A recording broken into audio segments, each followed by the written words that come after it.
ce travail m'a demandé environ 15 minutes pour cet article. Alors, par où commencer? La première chose à faire est de définir sur quels mots-clés optimiser votre article, c'est-à-dire à quelle requête des internautes voulez-vous que votre article réponde. Alors si vous avez déjà un blog, vous avez sans doute déjà défini une niche. L'article utilisé dans cet exemple appartient à la niche du marketing internet. Elle est déjà très prisée, puisqu'en faisant une recherche sur internet, vous obtenez un peu plus de 360 millions de résultats.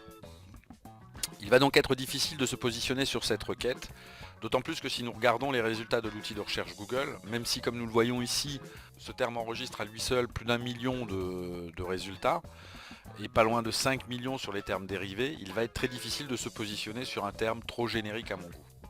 Alors pourquoi? Tout d'abord parce que ce terme est international.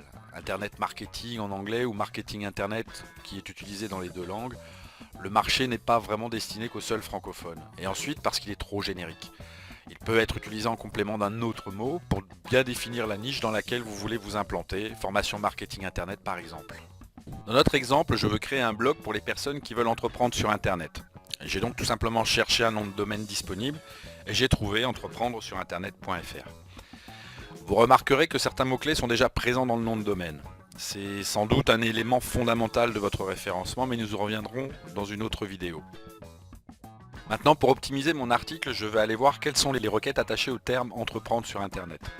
Pour ce faire, je reste sur mon outil de recherche de mots-clés et je saisis tout simplement entreprendre sur internet. Je lance ma recherche. Donc nous voyons effectivement dans un premier temps que le mot-clé ou l'expression clé est finalement très peu recherché directement. C'est un marché qui représente à peu près 110 recherches, mais en cumulant le reste, comme création d'entreprise, entreprise internet, 90 500 recherches, qu'est-ce qu'on a? Internet entreprise, donc vous avez quand même des mots-clés qui ont des fortes demandes. Ces mots-clés, ces expressions clés, je vais toutes les noter pour ensuite les intégrer dans mon article. Alors il y a entre autres comment créer une auto-entreprise, il y a création d'entreprise, entreprise internet, on va surtout cibler là-dessus, entreprise sur internet, vous voyez 90 500, entreprise et internet,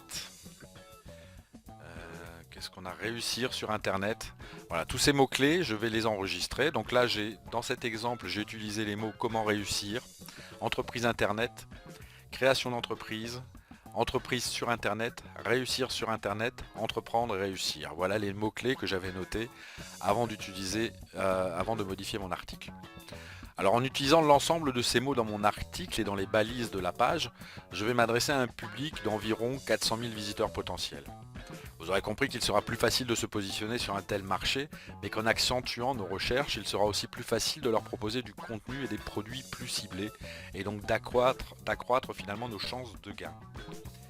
Qu'il s'agisse de revenus publicitaires ou de revenus issus de vente de produits, ce travail est important car il vous permet d'augmenter considérablement vos chances de succès. Alors passons maintenant à la modification de notre article.